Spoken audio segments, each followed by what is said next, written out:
आज के वीडियो में हम कक्षा 10 सोशल साइंस सब्जेक्ट के हिस्ट्री बुक से first chapter the rise of nationalism in Europe में राष्ट्रवाद का उदय के पार्ट सेकंड को देखेंगे। भाग एक पिछले वीडियो में हम यूरोप में राष्ट्रवाद से जुड़ी प्रारंभिक और बुनियादी बातें पढ़ चुके हैं। अगर आपने नहीं देखा है तो पहले पार्ट फर्स्ट देखिए, देन पार्ट सेकंड। आज के वीडियो में हम इस चैप्टर के शेष बचे टॉपिक पर चर्चा करेंगे जो निम्न प्रकार हैं। सबसे पहले हम बात करेंगे रूमानी कल्पना और राष्ट्रीय भावना, romantic imagination and national feeling, और साथ ही हम बात करेंगे राष्ट्र की दृश्य कल्पना, विजुअलाइजिंग द नेशन। अगला टॉपिक रहेगा हमारा जर्मनी और इटली का एकीकरण, unification of Germany and Italy. Then we study about making of Britain as a nation state, Britain का राष्ट्रीय राज्य के रूप में गठन कैसे हुआ, इस पर चर्चा होगी। और लास्ट अंतिम टॉपिक रहेगा इस चैप्टर का हमारा राष्ट्रवाद और साम्राज्यवाद, नेशनलिज्म एंड इम्पीरियलिज्म। तो आइए आज का वीडियो टॉपिक रूमानीवाद और राष्ट्रीय भावना के साथ शुरू करते हैं। सबसे पहले हम यह जानें कि रूमानीवाद क्या है। रूमानीवाद, रोमांटिक इमेजिनेशन, वह सांस्कृतिक आंदोलन था जो कला, काव्य कहानियों, किस्सों और संगीत के माध्यम से राष्ट्रीय भावना का विकास करना चाहता था। उन कलाकारों का प्रयास था कि एक साझा सामूहिक विरासत, एक कलेक्टिव हेरिटेज की अनुभूति और एक साझा सांस्कृतिक अतीत, एक कॉमन कल्चरल पास्ट को राष्ट्र का आधार बनाया जाए।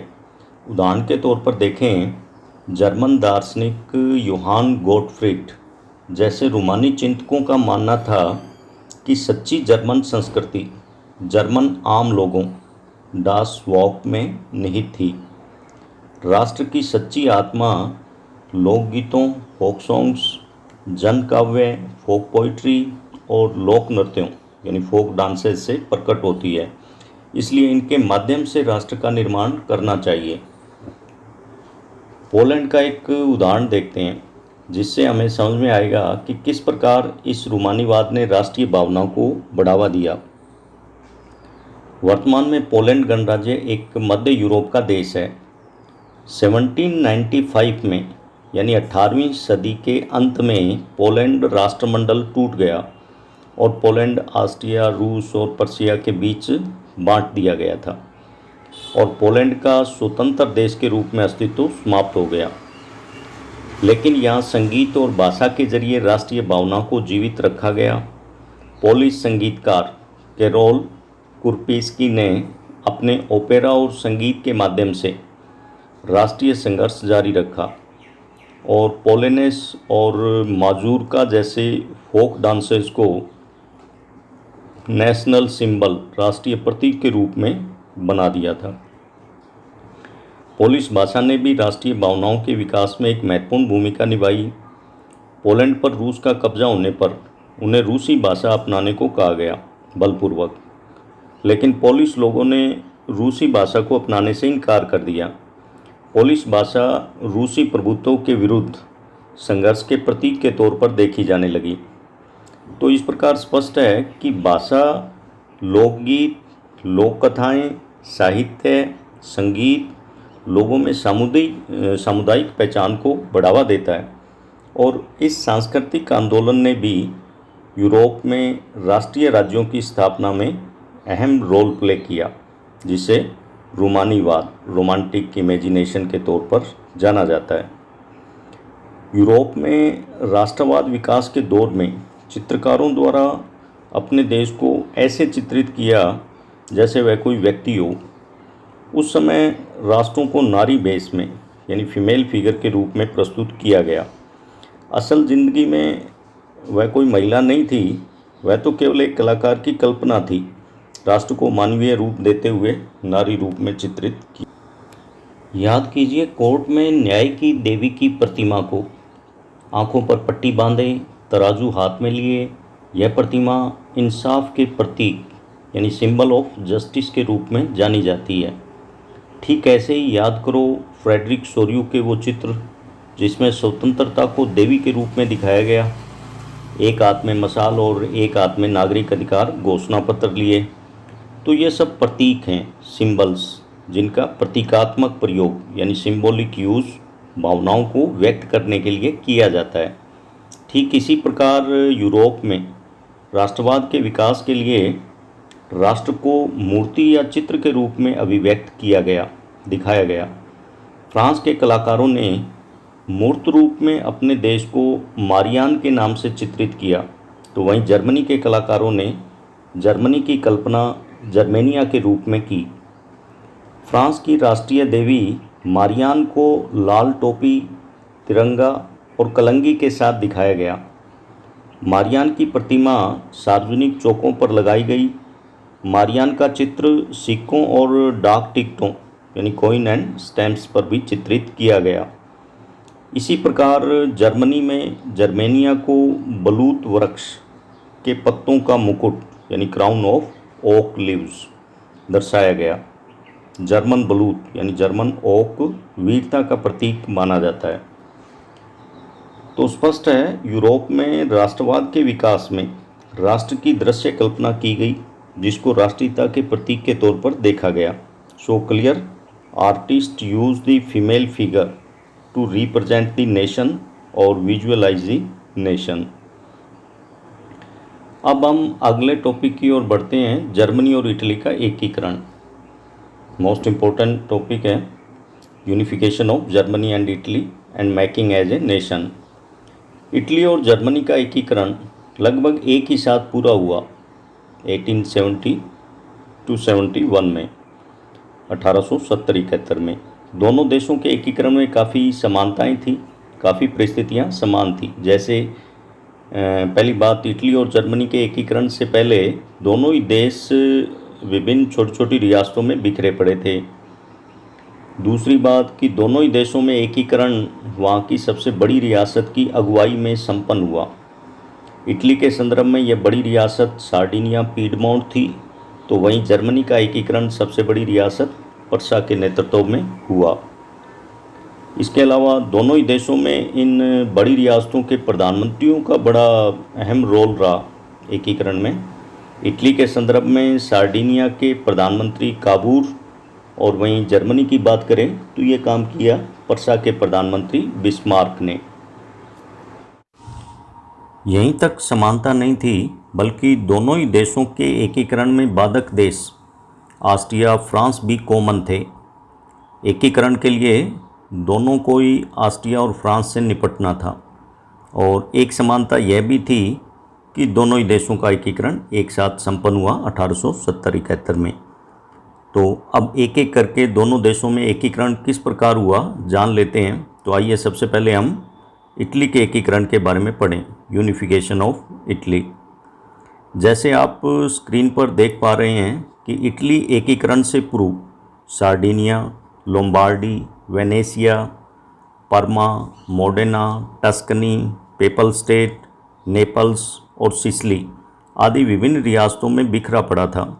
ये सब छोटे छोटे राज्य थे, जिनमें से कुछ पर ऑस्ट्रिया का तो कुछ पर फ्रांस का प्रभाव था।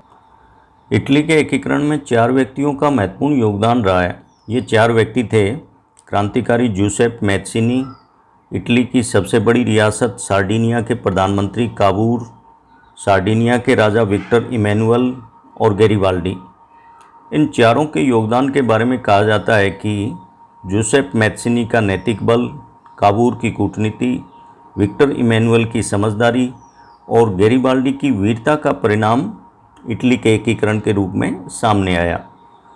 जूसेप मैत्सिनी, जिसने सबसे पहले इटली के लोगों को यह एहसास कराया कि उनको एकजुट होना चाहिए। याद कीजिए, हमने पिछले वीडियो में पढ़ा था कि मैत्सिनी ने यंग यूरोप और यंग इटली जैसे संगठन बनाए थे और राष्ट्रवादी भावना का न केवल इटली बल्कि पूरे यूरोप में प्रचार प्रसार किया था। काबूर की कूटनीति के चलते इटली एकीकरण में बाधक बड़े देशों ऑस्ट्रिया, फ्रांस आदि से निपट पाया, और गैरिबाल्डी जैसे साहसी सैनिकों ने नेपल्स और सिसिली के राज्य जीतकर इटली के एकीकरण हेतु इटली के राजा को सौंप दिए और विक्टर इमैनुअल की समझदारी के चलते इसे एकीकृत इटली का राजा बनना स्वीकार किया। तो स्पष्ट है इटली के एकीकरण में इन 4 व्यक्तियों का महत्वपूर्ण योगदान रहा है। इटली के एकीकरण में महत्वपूर्ण घटनाएं देखें। 1830 और 1848 की फ्रांसीसी क्रांति के परिणाम स्वरूप इटली के लोगों में भी राष्ट्रीय हलचल हुई, क्योंकि जब भी फ्रांस में कोई घटना होती थी इसका असर पूरे यूरोप पर पड़ता था, तो स्वाभाविक है इटली के लोगों में भी ये राष्ट्रवादी हलचल हुई। जूसेप मैत्सिनी का यंग इटली संगठन ने भी राष्ट्रवादी भावनाओं को बढ़ाया, लेकिन ये क्रांतिकारी प्रयास असफल रहे। फिर 1859 ईस्वी में सार्डिनिया के प्रधानमंत्री काबूर ने फ्रांस से कूटनीतिक संधि करते हुए ऑस्ट्रिया को हराया और उत्तरी इटली की रियासतों को सार्डिनिया में मिलाया गया, यानी नॉर्दर्न इटली उनको एक करते हुए सार्डिनिया में मिलाया गया। तो ये पहला चरण इटली का पूरा होता है। फिर 1860 ईस्वी में गैरिबाल्डी ने दक्षिणी इटली की नेपल्स और सिसिली रियासतों को जीतकर सार्डिनिया के राजा को भेंट की कि इटली का एकीकरण किया जाए। तब 1861 में एकीकृत इटली का निर्माण हुआ और विक्टर इमैनुअल राजा घोषित किए गए। लेकिन अब एक बाधा थी कि उत्तर इटली और दक्षिण इटली की रियासतें तो एकीकृत इटली का भाग थी, लेकिन इसके केंद्र में बिल्कुल सेंटर में पेपल राज्य स्वतंत्र था और वहाँ पोप अपनी राजनीतिक सत्ता जमाए हुए था। पेपल स्टेट को मिलाए बिना इटली का एकीकरण संभव नहीं था और पोप को फ्रांस का समर्थन था। अतः स्पष्ट है कि पोप को हराने के लिए फ्रांस से लड़ना पड़ेगा, जो इटली जैसे छोटे देश के लिए मुश्किल था। इसी समय जर्मनी के एकीकरण की प्रक्रिया भी चल रही थी पैरेलल, और जर्मनी को भी अपने पश्चिमी क्षेत्रों को जीतने के लिए फ्रांस को हराना था। तो ऐसे में इटली और जर्मनी दोनों ने मिलकर फ्रांस पर आक्रमण किया 1870-71 ईस्वी में, और फ्रांस को हराकर इटली को पेपल स्टेट प्राप्त हुआ और इस प्रकार इटली का एकीकरण पूरा हुआ। तो इस प्रकार याद रखना है, इटली के एकीकरण में जूसेप मैत्सिनी, काबूर, विक्टर इमैनुअल और गैरिबाल्डी, इन 4 व्यक्तियों का अहम योगदान रहा है। इनके अथक कूटनीतिक और वीरतापूर्ण प्रयासों से इटली के एकीकरण का कार्य संपन्न हुआ। अब हम जानें जर्मनी के एकीकरण के बारे में। जैसे आप स्क्रीन पर देख रहे हैं, जर्मनी एकीकरण से पूर्व विभिन्न रियासतों में बंटा हुआ था। राइनलैंड, स्लेस्विग, होल्स्टाइन, पर्सा, बावेरिया आदि। इनमें पर्सा सबसे बड़ी रियासत थी, जिसकी अगुवाई में जर्मनी के एकीकरण का काम पूरा हुआ। बिखरी पड़ी इन जर्मन रियासतों के एकीकरण में बाधक देश थे डेनमार्क, ऑस्ट्रिया और फ्रांस। उत्तर जर्मनी की रियासतों पर डेनमार्क का कब्जा था, तो दक्षिणी रियासत बावेरिया आदि पर ऑस्ट्रिया का प्रभाव था। तो वहीं पश्चिमी क्षेत्र वेस्टफैलिया, राइनलैंड आदि पर फ्रांस ने अधिकार कर रखा था। तो स्पष्ट है जर्मनी को एकीकरण करने के लिए डेनमार्क, ऑस्ट्रिया और फ्रांस जैसे शक्तिशाली देशों से निपटना था। 1830 और 1848 की फ्रांसीसी क्रांतियों के द्वारा जर्मनी के लोगों में भी एकता आई, नेशनलिज्म का प्रचार प्रसार हुआ, वे संगठित हुए। पर्सा के नेतृत्व में आर्थिक संघ जोलवरिन संगठन की स्थापना की गई 1834 में। इससे राष्ट्रीय एकता की भावना को बल मिला। भले ही चाहिए आर्थिक संगठन था, लेकिन इससे लोगों में एकजुटता की भावना आई। जर्मनी के एकीकरण में याद रखना है पर्सा के प्रधानमंत्री बिस्मार्क को। बिस्मार्क के कूटनीतिक प्रयासों से जर्मनी का एकीकरण संपन्न हुआ। जर्मनी के एकीकरण के लिए बिस्मार्क ने लो एवं रक्त, ब्लड एंड आयरन पॉलिसी को अपनाया था। मतलब पर्सा ने 3 युद्ध लड़े क्रमशः डेनमार्क, ऑस्ट्रिया और फ्रांस से, तब जाकर के जर्मनी का एकीकरण पूरा हो पाया। 1864 में सबसे पहला युद्ध डेनमार्क से लड़ा गया। डेनमार्क को हराकर स्लेस्विग और होल्स्टाइन क्षेत्र ले लिए गए। दूसरा युद्ध 1866 में ऑस्ट्रिया से लड़ा गया और पर्सा द्वारा विजय प्राप्त कर जर्मन रियासतों से ऑस्ट्रिया का प्रभाव समाप्त कर दक्षिण जर्मनी की रियासतों को एकीकृत किया गया। और 1870-71 ईस्वी में पर्सा ने फ्रांस से युद्ध लड़ा। पीछे हम पढ़ चुके हैं, इटली और जर्मनी दोनों ने मिलकर ये अटैक किया था फ्रांस पर और विजय प्राप्त कर राइनलैंड जैसे महत्वपूर्ण जर्मन क्षेत्रों को जर्मनी में मिलाया गया। तो इस प्रकार 1871 ईस्वी में जर्मनी के एकीकरण की प्रक्रिया संपन्न हुई। अब हम ब्रिटेन के बारे में देखें। ब्रिटेन में राष्ट्र राज्य का निर्माण कैसे हुआ? तो ब्रिटेन में राष्ट्र राज्य का निर्माण अचानक हुई कोई उथल पुथल या क्रांति का परिणाम नहीं था। यह एक लंबी चलने वाली प्रक्रिया का नतीजा था। 18वीं सदी के पहले ब्रितानी राष्ट्र था ही नहीं। ब्रिटेन मुख्य रूप से 3 नरजातीय समूह इथनिक ग्रुप्स में बंटा हुआ था, अंग्रेज़, वेल्स और स्कॉट या आयरिश। इन सभी जातीय समूहों की अपनी अपनी सांस्कृतिक और राजनीतिक परंपराएं थी। एक लंबे टकराव और संघर्ष के बाद आंग्ल संसद ने 1688 में एक गौरवमयी क्रांति करते हुए राजतंत्र से सत्ता छीन ली थी। संसद के माध्यम से एक राष्ट्र राज्य का निर्माण हुआ जिसके केंद्र में इंग्लैंड था। इंग्लैंड और स्कॉटलैंड के बीच एक्ट ऑफ यूनियन 1707 ईस्वी में United kingdom of great Britain का गठन हुआ, यानी इंग्लैंड यूके यूनाइटेड किंगडम के रूप में संगठित हुआ। यूके के रूप में एक ब्रितानी पहचान का विकास हुआ और स्कॉटलैंड की खास संस्कृति और राजनीतिक संस्थाओं को योजनाबद्ध तरीके से दबाया गया और ब्रितानी संस्कृति को बढ़ावा दिया गया। 1801 में आयरलैंड को बलपूर्वक यूनाइटेड किंगडम में शामिल कर लिया गया। ब्रितानी संस्कृति पर आधारित एक नए ब्रितानी राष्ट्र का निर्माण किया गया। नए ब्रिटेन के प्रतीक चिन्ह ब्रितानी झंडा यानी यूनियन जैक और राष्ट्रीय गान national anthem God save our noble king को बढ़ावा दिया गया।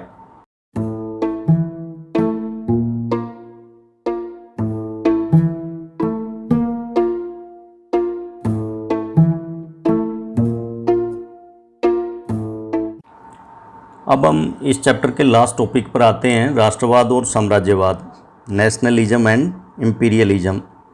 1870 ईस्वी के बाद राष्ट्रवादी भावना सीमित लक्ष्यों वाली संकीर्ण राष्ट्रवादी भावना में बदल गई। हमने पढ़ा कि इस दौर में राष्ट्रवादी समूह एक दूसरे के प्रति अनुदार होते चले गए और लड़ने के लिए हमेशा तैयार रहते थे। 1871 के बाद यूरोप में गंभीर राष्ट्रवादी तनाव का स्रोत बाल्कन क्षेत्र था। बाल्कन क्षेत्र का एक बड़ा हिस्सा ओटोमान साम्राज्य के नियंत्रण में था। तुर्की आधारित मुस्लिम साम्राज्य ओटोमान साम्राज्य, जिसको उस्मान साम्राज्य भी कहा जाता था, 3 महाद्वीपों में फैला हुआ था, एशिया, अफ्रीका और यूरोप। एशिया में तुर्की मुख्य बेस था इसका और उन्होंने यूरोप का कुछ हिस्सा जीत रखा था और अफ्रीका का भी। तो ऐसे एक समय में एक विशाल अंपायर 3 महाद्वीपों में फैला हुआ होता था और इसी उस्मान साम्राज्य का यूरोपीय हिस्सा बाल्कन क्षेत्र कहलाता था। उस्मान साम्राज्य का यूरोपीय क्षेत्र ही बाल्कन रीजन कहलाता था। इस बाल्कन क्षेत्र में आधुनिक यूरोपीय देश रोमानिया, बुल्गारिया, अल्बानिया, यूनान, Macedonia, Croatia, Bosnia Herzegovina, Slovenia, Serbia और मोंटेनिग्रो आदि आते थे। यूरोप में फैले राष्ट्रवाद के परिणाम स्वरूप बाल्कन क्षेत्र के ये राष्ट्र ओटोमान अम्पायर से स्वतंत्र होना चाहते थे।